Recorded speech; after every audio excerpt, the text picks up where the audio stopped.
Hello everyone and welcome to this Innovation Forum webinar about insects and protein and animal feed and regulation and innovation.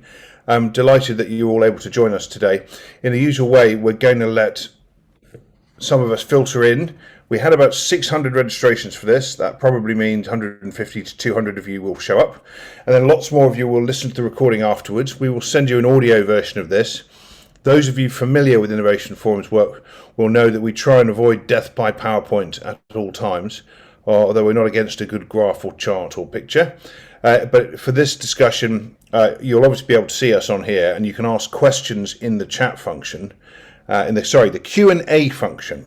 The Q&A function, and then you can vote on each other's questions so that I know which question more of you like.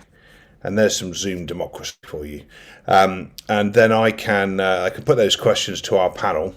And before we start, some quick introductions in a moment. For myself, I'm Toby Webb. I'm founder of Innovation Forum. We are a sort of grandly titled platform for change. We don't really know what that means, but it sounds good. But what we think it might mean is that we have a community of tens of thousands of global sustainability executives or sustainability executives globally, NGOs, academics, governments, lots of people, including my elderly uncle who's retired. He loves our stuff. So there's a broad spectrum, but because we're very focused on business, we tend to get a business and a business solutions orientated crowd. And so today what we wanted to do in partnership with BSI is discuss some of the issues around how we scale and innovate around animal feed and around the future of protein. So that's our objective without slides. And we've done other things on this, and we do lots of conferences and research projects and stakeholder engagement work and so on. I won't bore you with all the details, but suffice to say you can find more about this beyond this webinar from us just on the Innovation Forum website, or by signing up to our weekly radio show, or by going to our podcast channel. So those are all things you can do afterwards while you're listening to the recording for this. And in the meantime, let's get started. So I'm going to ask our esteemed Zoom panel to introduce themselves very, very briefly, name, rank and serial number. And then I'm going to ask them to talk about the enabling environment, the regulatory environment for scaling insects as protein. And then we hope to talk in a bit more depth about how we get there. Obviously, the regulatory side is key, but it's not the only key. There are many others. So let's talk about how business and suppliers and those around can also help make animal protein a more sustainable reality. And then we're going to have questions. So when you have questions, put them in the Q&A function, please. Q&A, bottom right-hand corner of Zoom. Don't mix it up with the leave button. That's in red. But Q&A, put them in there, and then you can vote on each other's questions, as I've said, and I can ask the best ones to the panel. So let's start with some introductions. I shall pick a random panelist to begin with. Cindy, thank you for joining us. Best background of all panelists, well done. Tell us about yourself and Scout and Zoe's, and then we'll go to Sara and Adrian, and then to Arnold. Cindy. I'm Cindy Dunston Quirk, the founder and chief dog lover of Scout and Zoe's, located in the Midwest in the United States. So we have our niche as novel proteins, and we were first to market with black soldier fly larva products for pets. And we'll get into how that works and everything, but we've been in the black soldier fly realm since 2019. So we're pretty universally. We dove in head first, and now we're the pioneer and the innovator. Excellent. And I'm not going to make any fly puns at any point, Yeah, we're all buds about it. Yeah, we can drop them in. Feel free to put them into the Q&A if you've got a good pun. Sara, over to you. BSI, your work. Do tell us. Yes, so I'm Sara Walton, and I work for the British Standards Institution, which is BSI, which is the national standards body for the UK, and also a founding member of ISO, which is the International Standardization Organization. And my role as lead for the agri-food sector is to work with those in the sector and also their stakeholders, so consumers, government, and others who have an interest in the area, around the challenges for the food sector and how to develop something to support and ensure that these things are solved in the long run. Obviously, there's not one solution, but standards are what we do, and that's our area of bread and butter. And although I don't have a good background, I do notice that I managed to find my mug, which actually matches my dress and is in fact a BS mug. So there you go. This British Standard for Pantones. Excellent. Well, it's clearly worked in your case, so well done. A useful standard proven already. Thank you, Sara. Adrian, tell us about yourself and FERA briefly, if you don't mind. You are on mute, just to remind you. I think I've come off now. So I'm Adrian Charlton. I work at FERA. I'm the principal scientist at FERA. I'm a protein biochemist by background, and I work within the food programme. FERA is an organisation that's partially owned by the UK government, by DEFRA. We've had a long-standing history looking at sustainable sources of protein, and we've really led the way in terms of insect protein, and particularly around safety and quality aspects of protein coming out of insect farming. So I've got, because of the link to government, obviously I have a very good grip of the UK regulations, but I've also been involved with organisations such as EFSA and the European Food Safety Authority, and globally with the United Nations Food and Agriculture Organization. So have a reasonably good handle of the global picture in relation to insects as food and feed. Great, Adrian, thank you. Arnold, last but by no means least, tell us about yourself and your work. Yeah, my name is Arnold van Huis. I am a tropical entomologist from Wageningen University in the Netherlands. Well, from origin, I worked on crop protection, first in Nicaragua and afterwards in Niger, for 8 Sahelian countries. So I'm really an integrated pest management specialist and a biocontrol specialist from origin. However, when I joined Wageningen University, then in 1995, I did a sabbatical in Africa, and that was about, well, partly about edible insects, and then started my interest. I joined FEO in 2010, and maybe you know that we wrote a book on edible insects, which was downloaded millions of times. And I think this was really a game changer, because since then, the number of scientific publications really went up exponentially. Also, we organized in 2014 the first Insects to Feed the World conference. By the way, in 10 days' time, there will be the next conference in Quebec in Canada. So maybe some of you will be there. I retired in 2015, but well, it only means that I have now all the time in the world to work on edible insects. Partly as chief editor of the Journal of Insects as Food and Feed, but also I still write articles. I organize a training summer school on edible insects and give numerous presentations outside the Netherlands and inside. Okay. Thank you, Arnold. Fascinating. Well, look forward to all of your insights. What we thought we'd do, as I mentioned, is discuss the regulatory enabling environment for a little while, then move into scale and innovation, as they are sort of linked, and then get some audience Q&As and so on. I see some people are putting questions in already. Thank you, David Marioni, for going first. We'll come to you. Even if you don't get lots of votes for your question, because you went first, we will use yours. So thank you. If you want to add more, this time we have together now will go really fast. So don't wait until the last 10 minutes, because I will run out of time and I'll panic and start speaking really fast and then cutting off all the speakers, and that'll be no good. So get your questions in now, and then we can try and get as many as possible answered. So let's talk about the enabling environment. Let's start with the UK. And what's happening there. Adrian, let me turn to you first, and perhaps then we can turn to Sara to talk about the role of standards as linked to that. Then we'll come over to Arnold to talk about the EU point of view, and then go over to Cindy. So Adrian, tell us what's happening at the moment with regard to allowing this to happen at scale, or at least enabling or encouraging the development of insects as a protein source. Adrian. I think it falls into two different categories: insects as food and insects as feed, because the legislation is very different in the UK depending on which market you're aiming for. There's also other sectors such as pet food to consider.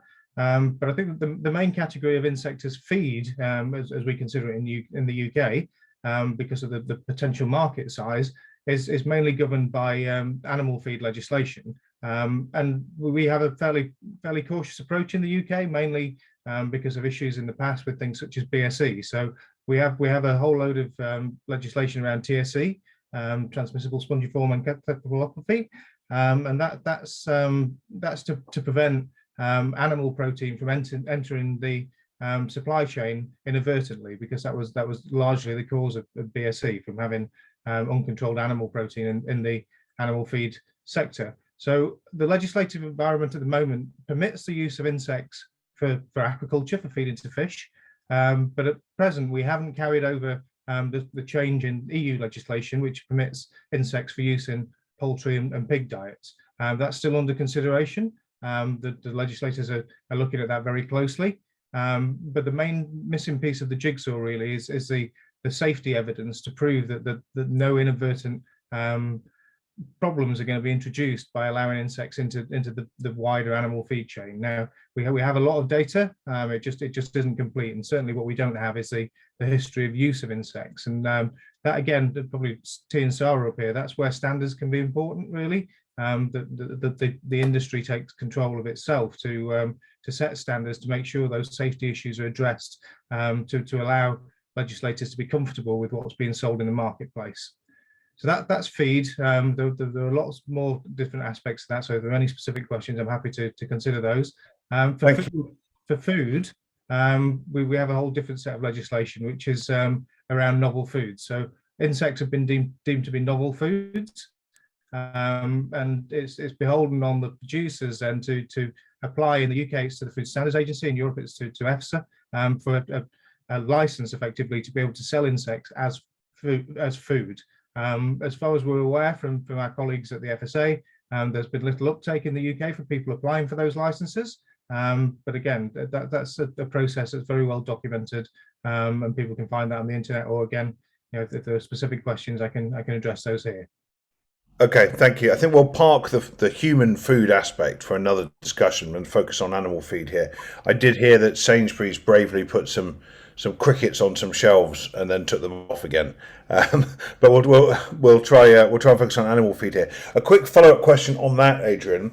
The Conservative government we have, and the ministers love to talk about a bonfire of EU regulations. I mean, this week it's been going back to pounds and ounces, which, let's not even go down that particular road. But the bonfire of regulations they've talked about around gene editing, for example, they seem very keen on. So why are we not seeing announcements on this? Because it seems to me it'd be a similar sort of area for them. Is it because DEFRA has said to them, we haven't just finished our complete review of all the science, and let's not forget BSE, which obviously lingers long in the British psyche? What's the hold up, and when do you see that being unlocked? I think the main reason is that the animal feed industry in the UK is incredibly well organised, and they will want to take a very cautious approach to this. So I don't think it will be particularly welcome to tear up all the legislation that's been very carefully put in place since the BSE crisis. So I don't think that'll be a popular move with the industry, and I don't think it'd be a popular move with consumers either, who are vaguely aware of the impact of using meat and bone meal and that sort of thing in animal diets. So I think that there's a political aspect, but there's also very much a safety aspect to it. Okay, and just another follow-up, and there'll be more. What is that safety concern? I mean, has there been a clear warning that this could lead to this? I mean, it's very different from BSE, isn't it? I mean, very different, surely. It is, but again, we have to have overarching legislation to govern the whole animal feed chain. The safety issues specifically to insects are just really making the checks and balances that we would normally do for any type of animal feed ingredient. So it's things such as looking at the heavy metal content, looking at the microbial load. Insects live in some fairly dangerous environments, and particularly actually that one of the major things that needs checking is the waste streams that are being used to feed the insects. The whole thing doesn't make any economical sense unless we're using waste that couldn't go directly into the animal feed chain. So some of the waste streams that are being proposed as animal feed for insects is quite difficult. The other aspect is that insects are treated in exactly the same way as pigs, cows, chickens, whatever else you might want to consider. They're considered as farmed livestock. So everything that applies to feed into a cow applies to feed into a chicken. Applies to feed into an insect that can then be fed to a chicken. So it's quite a complicated situation. And again, I think there's a cautious approach being taken, even though it is different. There is a will to try and reduce the amount of red tape from within government in particular. But I think that the cautious approach is the right one for now. Okay, we'll talk later about the role of business in perhaps encouraging things to move faster and whether or not that's advisable and possible. But let's park that for now. Adrian, thank you. Sara, let me turn to you from the British context still. I know BSI is pretty international. Interested to hear your views on how standards can support the growth in this area and any other comments you have initially. Well, actually, I was just going to pick up what you just said there on the role of business, because, of course, as Adrian said, that there are businesses who are working in producing animal feed, and they have already established some fairly rigorous processes because, of course, there has always been this legislation and this background of regulatory need to ensure safety and safety in the food chain, or safety and hygiene.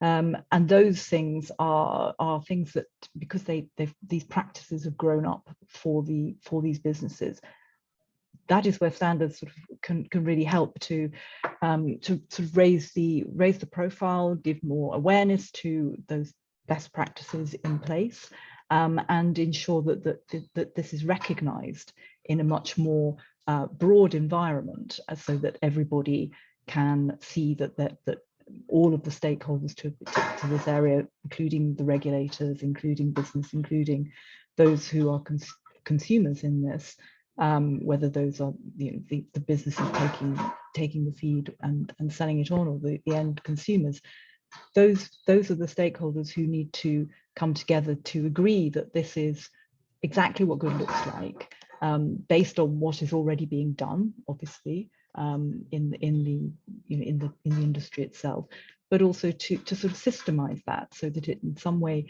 gives it the reassurance or gives credibility and reassurance to the whole market, as well as the regulators. And that's where standards would come in. That's how they would support the growth of an industry, by enable it to scale up much more effectively, by ensuring that there were opportunities for those who are involved in developing a systematic process to do this, that could therefore be recognized by more than by everybody who is entering into the market. Great, thank you. Well, let's tie it together perhaps more at the end by coming back to you and talking about how everything we've heard would be useful in a standard development process that could benefit business. Of course, we can address it in the meantime as well. Cindy, if there's someone there behind you or near you clanging and banging, if you could ask them to desist, that would be great. There's some noise pollution there while you were talking. I'm not sure what's happening in the background, but if you can ask them to be quiet, that'd be great. So we'll come back to the standards bit, because there's a lot to talk about there. Arnold, while we're close to Europe, we're unfortunately still not back in, so we're just slightly different and perhaps diverging regulatory environment at the moment. Tell us about the sort of EU perspective on this. Is there one? Will we see countries diverge, or is it there going to be a unified approach? Quite interested to know about that, and your other views on this initial topic of the sort of enabling and regulatory environment. So, Arnold, welcome, and over to you. Well, it's important to mention the International Platform of Insects as Food and Feed, which is a real professional organization representing about 80 companies in Europe. And well, they didn't come together because they like each other so much, but really they knew that legislation was one of the main problems to tackle. And well, they have been very instrumental. Of course, for pets, it has been allowed to use insects. But for fish, they were able to get the authorization from the European Union in 2017. And last year, it is now allowed the processed animal proteins for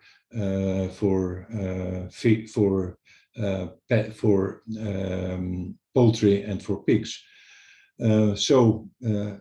That is, well, first it's the EFSA, the European Food Safety Authority, which makes an opinion for the European Union, and then the European Union decides. On the website of IPIF, you can read exactly what the regulations are, both for food and for feed. But I must say that this last year and this year has been really instrumental in getting a number of authorizations. So I think we are on the right track. Great. And what sort of timescale do you see as possible for where you would like things to get to? I mean, are you advocating, as Adrian mentioned, a more cautious approach? Are you advocating for let's go big on this? I mean, what's the level of appropriate ambition, and what do you see as happening then as a consequence of that, or other factors on the regulatory side? Well, I can tell you that EFSA really takes their time. It takes really several years before they approve of something. So it's really not that easy. But it depends where you're talking about. Fats has been allowed, insect fat, to feed to all kinds of animals without any problem. The insect proteins, that was a problem. But well, since last year and this year, it has been allowed. And of course, it also depends, and that was Adrian was mentioning that as well. What are you feeding the insects? If you have waste streams, you have to be careful because it's not allowed to use catering waste, for example, or to use manure. That may also change in future, especially if you talk about manure. Well, a lot of people say it may be a problem. Well, Adrian knows as well that they can black soldier fly can accumulate heavy metals, but the question is if manure really has the heavy metals. So I think that is something really to consider, to use BSF, for example, on manure, because we have a huge problem in Europe and especially in the Netherlands with manure, especially the nitrogen emissions. It stops really construction projects in the Netherlands. So it's a huge problem. And there was a publication from my university, I think just a few weeks ago, which indicated that the black soldier fly can incorporate nitrogen into the larvae. So they can diminish the nitrogen problem. So I think that is something in the future to look at very carefully. Thank you. Very interesting. There's lots of great questions coming in around all of this, so we'll come back to much of what's been discussed so far. But before we do that, let's head across the Atlantic and hear from Cindy. So Cindy, you got there pretty early with black soldier flies for pet food in the US. You were telling us I think you launched in November. Was it November 2019? What's happening now? What's happened since then? What are you allowed to do or not allowed to do? How is it different from what you've just heard? Very keen to know. It's progressing. There's an organization in the United States called the Association of American Feed Control that puts out the regulations to the feed industry and to the pet industry for what are acceptable ingredients and what are not. And black soldier fly larva has been approved for use in dog or canine food and treats in 2021, in August of 2021. And it's also been approved, the oil has been approved, the black soldier fly larva oil has been approved for use in swine and fish food, but crickets and a bunch of other insects are not approved. We have a ways to go. I think Europe might be a little bit ahead of us, but we're getting there because slowly but surely the regulations are changing to where more sustainable types of insects can be used in feed instead of just regular corn and soybean, because as we all know in the global economy now, the global environment, those are going to be a little bit hard to come by and extremely expensive. So farmers and growers are looking for alternative sources to lessen the burden of feeding their animals that feed us. Right, and again, if I ask you for a bit of crystal balling, you know, how do you see, if you have an investor who came to you and said, right, you're the future, Cindy, I want to give you 100 million in investment. What's your prognosis for where we'll be in 5 years from where you are today? What would you say? I think it'll be generally accepted. Right now, as far as pet food goes, I mean, we have the products on our website. We're a wholesale company as well, so we sell to the pet industry. I think that in the pet world, it's coming along. We have to get over the pet owners having that ick factor when they see a bag of bugs. They kind of go, ooh, I don't want to feed my dog that, but the dogs are eating that in their yard anyway. And as far as the feed industry goes, I think it's going to be huge because it's very sustainable. The cost of these black soldier flies is not huge. It's not as much as soybeans and corn. And they're so much more sustainable that I think that I would tell the investor, I'd have a great story to tell them and all of the data to back it up to where, you know, I'd take that 100 million and we'd probably make it 500 or 100 million. Well, that's great to hear. Well, why don't we move into that side of things, you know, scaling the approaches. It certainly sounds like there's a way to go on the science side. We have to be careful about unintended consequences. We talked about heavy metal, the potential for heavy metal buildup in black soldier flies. Are there any other unintended consequences that are becoming perhaps more apparent as we look to scale and innovate here? Just so we get it all out that we know about. Adrian, coming back to you, you mentioned the heavy metal buildup. What are the other risks to scale which need to be balanced with that more cautious approach you said the UK is taking? I think the main challenge for scaling insect production is securing the waste streams to feed them on, in a way that we can ensure the integrity of those waste streams. So if we look at the animal feed sector, it's dealing mainly in commodities, so bulk buying maize and soybean and that sort of thing. So to provide insects at that kind of scale, we're going to need an awful lot of insect feed. And the problem at the moment is that we don't really have a clear map of where that waste sits. And until we have that map and we have the information around the safety of that feedstock, then it's going to be very challenging to make an impact on the global scale. So, you know, Arnold's mentioned that we can't use catering waste, and there's a good reason for that, because we don't really know what's in catering waste. We could be introducing problems that we don't know about. You know, particularly if there's meat in that catering waste, and we're introducing some of the problems of the past in relation to BSE and what have you. So we are looking mainly at vegetative waste streams at the moment, and securing those and understanding those, and actually optimizing the growth of the insects on those feeds are major challenges. And you know, whilst I'm not an entomologist, I'm fairly close to this. I'm sure other people could comment better than I can. You know, the feed conversion ratios of getting the protein out of the insects from low value waste streams is a big challenge, and that's a farming challenge really. It's having the expertise to farm the insects well, to meet the quality criteria that's required for the animal feed sector. And that's the other aspect actually of the waste streams. Will the waste provide sufficient nutrition to produce a good quality protein product to go into the animal feed sector? So I think a lot of this is about the feedstock for the insects. Yeah, Arnold, you look like you're nodding there. Do you think it's going to be possible for us to use food waste? Because we do a lot of conferences on this stuff. There's so much of it about, and you know, there's an awful lot of greenhouse gas emissions being produced, and you know, there's only so much compost we can make. So, is that one of the keys here on the feedstock side? Well, if you think about the problems for insects as pig or as feed for pigs or poultry, it's the price. That is one of the main hurdles.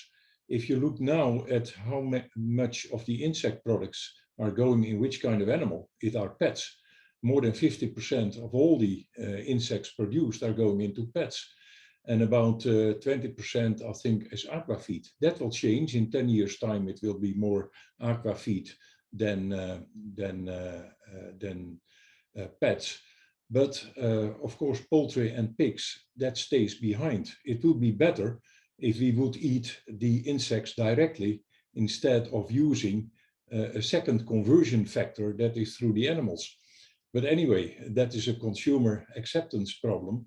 But it would be much better because everybody understands eating the insects directly or going through, let's say, the poultry or pigs, that makes it much more expensive. So the price is a problem, and then it could be okay if you use organic waste streams. But then, of course, food safety issues may come into play. But you see a lot of articles now on using different kind of waste streams. What is very interesting also is the role of microorganisms. The role of microorganisms in the gut of the insect, but also on the substrate. So you have to play with not only with the insect, but also with the microorganisms. And you can also ferment, let's say straw, you can ferment it first with fungi and then feed it to the black soldier fly. So very low value side streams are very important to get the price down. And what's it going to take to make a dent on deforestation? I'm interested on any of the comments, any of the panel's comments on this. This is one of the drivers for Tesco and WWF to team up. We were doing a bit of work on this with them and creating this fund to try and drive innovation to get insects into animal feed for the retailers. So any thoughts on any aspects there? I'd be interested to hear your views. Well, I'm still unmuted, so let's say soy is really a problem of deforestation. So I think if you talk about the feed, the current feed for those animals, it's mainly soy and it's fish meal. But soy has too many problems. One of them is deforestation, but also biodiversity loss, human rights violations, etc. Fish meal, I think we have reached now the ceiling of fish meal, so we can't continue. We have to change. And fish meal also is very much disputed because of, let's say, that we can use that fish also for human consumption. So we have to change. Everybody is aware of this. And I think insects are a very good replacement. Okay, thank you. Sara, let me come back to you on the role of standards encouraging innovation and scale here. What else would you like to add on that most important of areas? Well, I think one thing to note is that standards are, they're not fixed things. They're not sort of they don't sort of appear and then they never change. So they can keep pace with innovation and change. So and also support structures that are already in place, such as the other levers, such as regulation and the safe practices that people are already using. But I would say in an early area such as this, in innovation, where people are still experimenting and changing and doing new things, it's always very important to start by road mapping what it is going to be required in order to help an industry to grow and to scale up. There are things that we talked about, unintended consequences. Those are the sorts of things that that people need to sort of have a chance to really sort of think through in a sort of systems thinking environment, as it were, before you even start to think about what is the standard that should be supporting this work. You need to be able to have that sort of roadmap almost. With BSI have done work with regulatory bodies on things such as industrial biotechnology roadmap. So, what is the regulatory framework that's going to be required to support industrial biotechnology, which would include agri-tech, for example, doing things such as using waste stock from distilleries to support algae growth, which would be an omega-rich source of algae, omega-3 rich source, which would therefore which would obviate the need to use fish stocks in the future, for example. And so that is the sort of that is part of the agri-tech sort of industrial biotechnology hinted at, but it is something that you can see. You need to think about, well, how do we support that to grow and scale up? What needs to be thought through? What are the definitions? What are the words we're using? What are we actually meaning when we say these things about the process and about the system or about the feed, so that everybody who is engaging in this work can all agree what it is, and therefore get engaged in it and move it forward and bridge that gap between the research and scaling it into a viable industry going forward. Thanks, Sara. Cindy, anything else you'd like to add at this stage on the scaling up and the innovation side over the next few years? I know we had some discussion about it earlier, but if you wanted to bring it, if the previous points had inspired anything you'd like to say, now's the time. Well, I think that much to Sarah's point, along with y'all over here, we still need to work on the definitions, because what are the acceptable insects to go into the feed, and in what quantities and in what form, whether it's the frass in fertilizer or the exoskeletons, or whether they're live larvae or crickets or whatever the insect is. The definitions still haven't been clearly defined, especially like with crickets. There's a lot of discussion, but there's nothing set in stone yet. And I think that over the course of time, back to that crystal ball for the next 5 years, 5 years from now, our conversation with this panel and to the participants will be quite different, because it's in 5 years' time, the definitions will be set. Bugs will be, insects, not bugs, will be more acceptable in the human chain for human consumption, as well as for animal feed. So I think that it's a matter of time before it comes mainstream, but the challenge is getting those definitions set so that the producers globally can ratchet up their production, because the production can be there. It's just the demand is not yet, and it's coming, but it's an education process. Thank you. Just before we turn to audience Q&A, and we've got some very good questions, some quite technical ones, but some very good questions. We've talked about the UK, we talked about the EU, we talked about the US. There are lots of other regions of the world where I've met people making insect protein from waste streams, which, from what you've said, would not be allowed where we are. Where are the innovations happening? Where do we see something really interesting happening over the next few years, whether or not it's aligned with the current regulatory environment that you've discussed or not? Are there any regions, hot spots of the world, where we're seeing great innovation? Anyone like to name a country or region where they're seeing some interesting activity? I guess, Arnold, you might have something to say here, given you have a journal on all this. I would say the innovations are worldwide. If you look at the European countries, they have received up till now €1 billion on investments, and they expect up till 2030 about €3 billion. So there is a lot of innovation going on. Besides, if you look at the scientific publications on edible insects, the last 5 years have about 80 to 90% of all publications ever published on edible insects. So it's enormous. It is almost an exponential increase on scientific publications. So a lot is going on. One of the issues I still want to mention, because chitin was mentioned, if maybe the insect products may be a bit more expensive if there are also health issues involved. And it has been indicated that chitin especially stimulates the immune system and has a lot of other beneficial effects, both for humans but also for animals. So I think that's another issue to consider.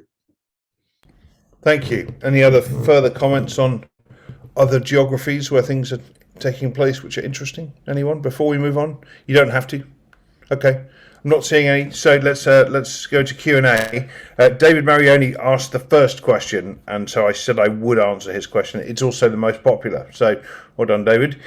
So he says, as a practitioner, I've discovered that BSFL, I assume that's black soldier flies, fit into a holistic approach. Agri-waste to anaerobic digestion produces sludge which can be fed to back to BSFLs, and BSFL frass, I assume that's a thing, frass, may be advantageous to improve AD. The outputs of renewable energy, fertilizer, etc. are advantaged in this application. Is anyone like Wageningen working with this or other holistic approaches? So I appreciate that's quite a complicated question for those of us who are not technical experts, but if someone would like to tackle it in a way that we can all understand, that would be appreciated. Cindy, you've just given me an explanation for some of that. Perhaps I can bring you in first and then maybe go back over to Arnold and then to Adrian maybe. I think Arnold's probably the better person most able to answer that question, but frass is the waste of the black soldier fly larva. And in the United States, it's used for fertilizer. So it's, I mean, that's the great thing about black soldier flies is that they're eating waste. They're more sustainable. They're eating waste that's meant for the landfills. They emit less carbon gases. They don't use any water to grow, and they grow vertically instead of horizontally. So that's probably not the answer to this question, but Arnold, I'll defer to you. Okay, well, it's indeed very interesting, the frass as fertilizer, because it's not only fertilizer. That was also a publication by my university about, I think, 1 month ago. It got a lot of publicity that the frass not only works as a stimulant for growth, but it's also protecting the plants. And the protection of the plants go through microorganisms in the soil. So I think that is a very new insight, which is also very interesting. So it seems that the chitin not only is interesting for a health perspective for humans and for animals, but even for plants. Thank you. Adrian, Sara, anything else you want to add on this point, or we can just move on?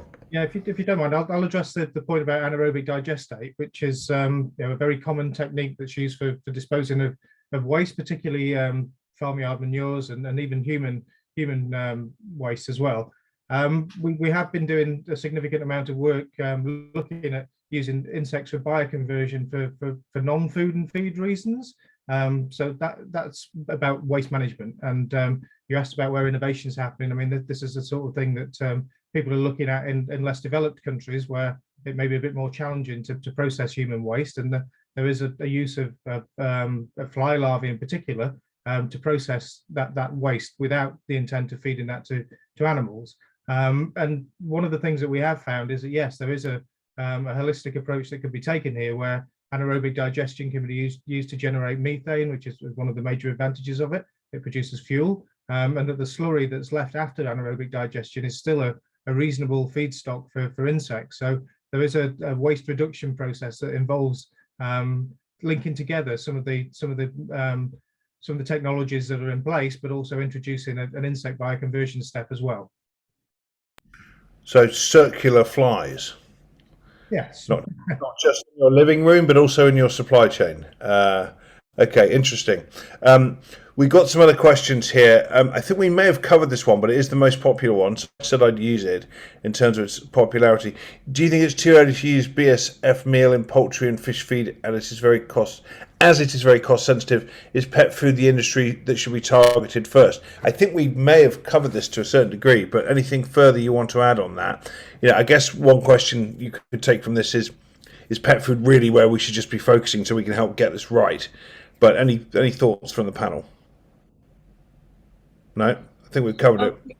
Here in the United States, it's been approved for dogs in food and treats, and then for feed in swine and fish, but it hasn't been approved for other species for pet food or for treats yet. And as that comes along, there will be huge demand because the big pet food industry like Mars and Purina and Hills, they're all researching this now. And if in my opinion, I think that's kind of the proving ground, because if we can make that transition to giving it to our animals, then it's just, it'll help the industry take off, and it will scale, because people love their pets, and there's so many of them globally that the usage of the insect proteins could be tremendous. Okay, thank you. Anything further to add? I'm going to be fairly quick fire with this because we have a lot to get through. So if you don't have anything really insightful you want to say, there's no need to add something. Okay, I'll move on. There was a question from Tristan about feeding black soldier flies human waste, but I think given that we're not even talking about food waste being used, that's a long way off. Anything else anyone wants to add on that? He notes that there's in Kenya there's a large company doing this fairly successfully. Will the UK ever get there? Adrian, I imagine you'll say maybe a long way in the future, but let's sort out the food waste first. Is that what you would say? You're on mute, Adrian.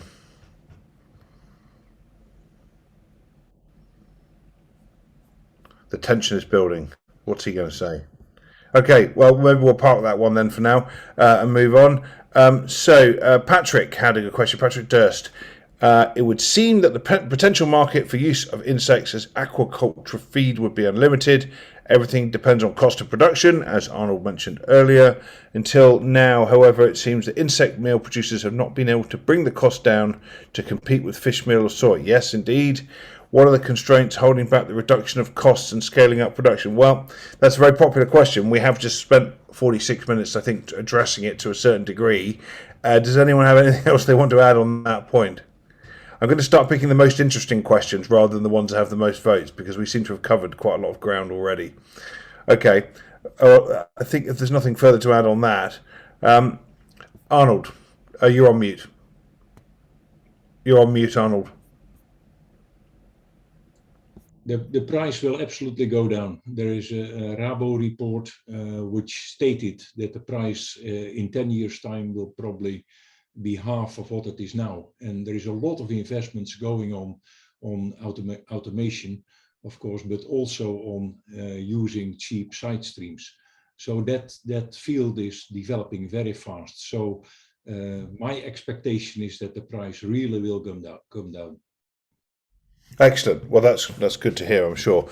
Let's move on to Stefan's question then.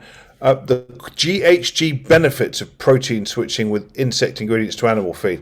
Well, from what I understand of this, they are enormous. The question is, how do we scale them, which is what we've been talking about. He asks, could carbon finance bring additional revenue streams into insect feed operations?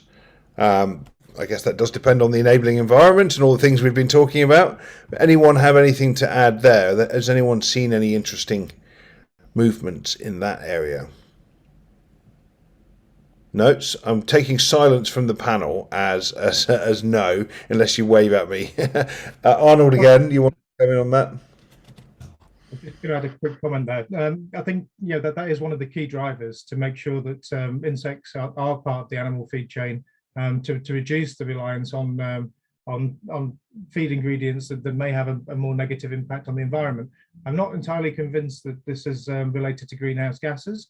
In terms of soybeans are a legume, it's environmentally friendly in some respects, but obviously lends itself to deforestation. I think one of the major impacts really with insect farming will be around the use of nitrogenous fertilizers in particular. And we've talked about frass as a side stream. In some cases, actually, the frass, the insect waste, is a very valuable output. It's not really a side stream. It could very much be a focal point, and that's where we can start to think about using biological fertilizers rather than chemical fertilizers, which will have a huge impact on the amount of ammonia that's produced and the greenhouse gas emissions. So I think it's the whole story. I mean, throughout the whole of this, we've linked together different parts of the food economy in particular, and that's really the story with insects. It really does close all the loops. It's very much a circular story, from fertilizing the land to producing a protein that can be fed to animals that we can eat. So it's a real farm to fork story. Great, thank you. So if there's nothing else to add on this point, I shall move on. Good to see Glenn Rankin's comment. Thank you, Glenn. CEO of Yora Pet Foods, largest black soldier fly pet food brand exporting to 27 countries, if you do say so yourself. And your insects are provided by Protix in the Netherlands, who feed a substrate which meets all regulations. Well, thanks for the slight sales pitch, but also interesting to know what you're doing, Glenn. Thank you. Perhaps if you want to follow up, Glenn, the question, perhaps tell us where you're meeting constraints on growth and what suppliers of pet feed might do. I suppose you would just say buy more of my product. But if you have a question around unlocking some extra value here or solving a problem, do let us know. And congratulations on building that business. Well done. Now, let's try and find some other interesting questions here. David Horlock always got something to say. Thank you, David. Could we not start bioconversion using safe food residue such as waste from fruit juice processing, processed vegetables, processed grain residues, brewer's grain, bakery operations, etc. And I see here that Andrew Swift, who's CEO of FERA, is saying yes, provided it's traceable, because domestic restaurant and plate scraps are not. So, of course, food waste traceability, as discussed earlier, to a certain degree, a vital factor here. Anything the panel wants to add on that? That sounds like an interesting nuance we could discuss. Anyone? Just sort of wave at me if you want to say something. Okay, Arnold. Well, it depends what you want to do. If biodegradation is the aim, you can use manure, you can use catering waste, what they do in China, for example. So no problem. But then you have to decide what are you going to do with the larvae. And I just published, I think yesterday or the day before yesterday, an article on non-food and non-feed industrial applications. So the proteins, you can make bioplastics of it. You can make, it was mentioned already, you can make biodiesel. You can use insects for the cosmetic industry. So there are a lot of non-feed and non-food applications as well. But it's the aim, what do you want? Do you want to biotransform or biodegrade? Thank you. Very interesting. Anything else to add on that bit, anyone? No, you're not waving at me, so I assume not. Andrew Swift, thank you. Thank you, Andrew. Put in a really interesting comment, which I'm not going to read out. It'll take too long, but I recommend you have a look at that in the Q&A. I think that's very interesting. We will capture this and try and circulate some of these great interventions alongside the audio of this. But I think that's a really interesting point that he talks about. Stimuluses and incentives and getting to scale. So thank you for that. Andrew, we've got about 8 minutes left. We've got some questions here about human consumption of food, but we did say we were going to talk about animal feed. So I think I'm going to focus more on the animal feed side of things. A question here from Carlos Saviani. Should insects be produced in tropical countries so that no artificial is heated? So no artificial heat is needed, so the carbon footprint will be lower. Is that a factor? I talked to someone who was going to set up a black soldier fly factory in a warmer country, and he thought whilst it would be a factor, it wouldn't be one of the most significant. Would the panel agree? Any thoughts? I think I can comment on that, because we have worked in tropical parts of the world, and yes, there is no heat requirements for black soldier fly in equatorial regions in particular, and parts of Africa. The problem then actually becomes about the insects generating too much heat themselves, and you have to manage that as well.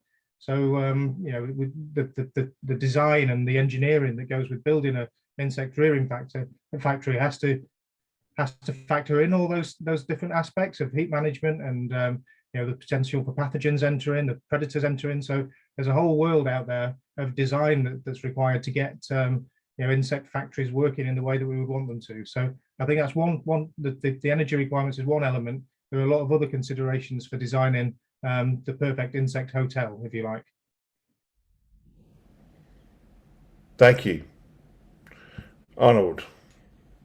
Yeah, and the other problem is if you are in a tropical country and the temperature goes beyond 40, you have to cool the whole thing. So I don't know. I don't think it's a great factor, really. Yeah, air conditioning black soldier flies does sound like a step too far, doesn't it? In almost any situation you can think of. A question just on the regulatory side for you, Adrian, while it's in front of me. Julian Parfitt is asking, given that a DEFRA decision might be slow to arrive on the use of insect protein for poultry and pigs, would UK producers be able to export to the EU from a regulatory point of view? Another Brexit opportunity, perhaps, is it, Adrian? What do we think? Again, it probably takes a little bit more consideration than I can give it now, but I wouldn't see there being a massive issue if we can get the export licenses in place, because the insects can be legally sold in Europe for pigs and poultry. So it would be about getting the right export license from the UK. And also, there's the insect rearing side of things as well, making sure that the waste streams are permitted and all of that. But if it's a legitimate business that's aiming to sell to Europe, then I don't see there being any huge regulatory barriers there. Okay, thank you. Well, there is an opportunity then. Although, of course, I'm sure they'd rather sell to both regions. So I'm just looking here at trying to avoid the more complicated questions here. We've got some pretty technical questions, which I think might take us down an alley or two. So I'm just looking at what question here from Edgar Bottle. That's quite interesting. Soy and corn protein hydroxylates have found their way into feed for several species. Do you think further processing in insects could make it easier in some diets? Now, that question sounds interesting, but it may make more sense to you than to me. Anybody have any thoughts on that? I can take that one if needs be. I mean, hydrolysates are governed under different legislation, so it almost certainly would make it easier to get around some of the regulatory hurdles. So hydrolysates are basically the protein being digested down into its constituent peptides and amino acids, the individual building blocks. But you would lose some of the nutritional quality of the product by doing that. But certainly hydrolysates, it ameliorates a lot of the risk by digesting the protein.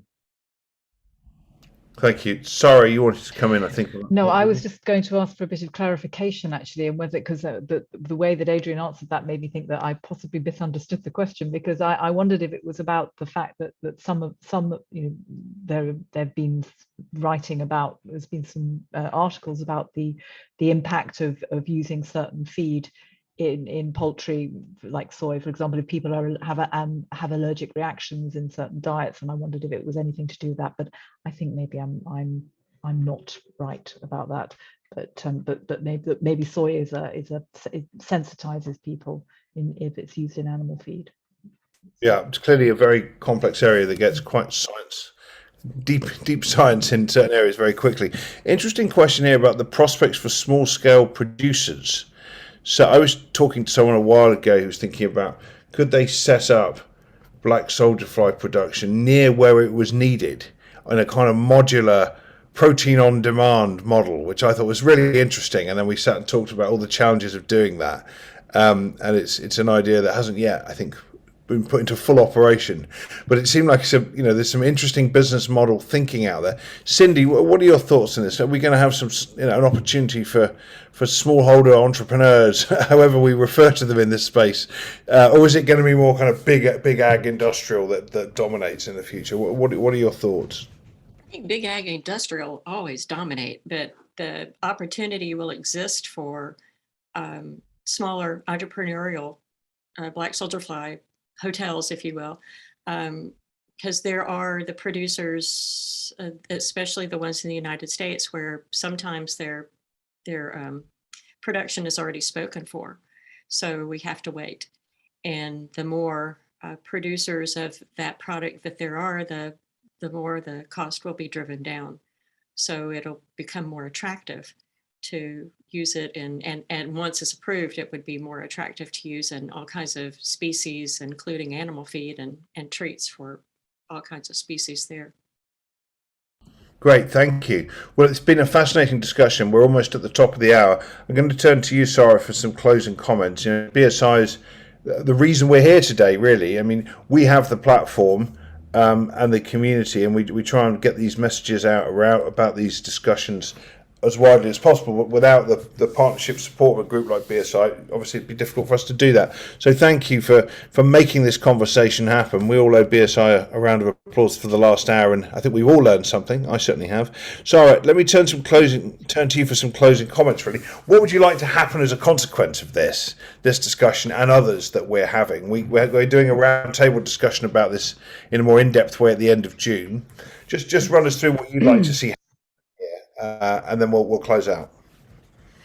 Well, I think, as I said earlier, a lot of what standards bodies do to support industry and to support markets to trade more effectively is to sort of help conversations to develop in such a way that everybody can get on board, and that things will, that the profile is raised, that education and outreach can happen, and people can learn more about about the science and about the possibilities and the opportunities. So I think what I'd like to see is that the conversation should continue, and that we could maybe formalize it a bit more, and in order to create more discussion as to potential for proposing initial pathways into standards to support what's already there in practice and in regulation. So that would be what I would like to see. And so the more people who want to, the more experts and people involved in the industry and stakeholders around it who want to get involved in this conversation, I'd highly encourage them to do so. Thank you. And some of you might be attending our roundtable that we're doing on this at the end of June. Arnold has clearly pointed out there's a huge amount of resources out there if you want to learn more, and we'll try and share some of those links. And of course, FERA and others are doing a lot. And of course, you now know where to turn to for your pet food. If Cindy's allowed to export from the US, or in the US, you can certainly purchase it there. So thank you all for your excellent contributions. It's been a fascinating last hour. As mentioned, you will all get an audio recording of this, and we'll try and capture the chat and relay that as much as we can, so that the insights there can be shared. In the meantime, though, we'll let you all get back to work, and thank you all so much for your time and your engagement and your great questions. And we shall be back soon with more on this and other subjects. So do keep an eye on Innovation Forum's newsletters and websites. But thank you all so much for now, and goodbye. Thank you.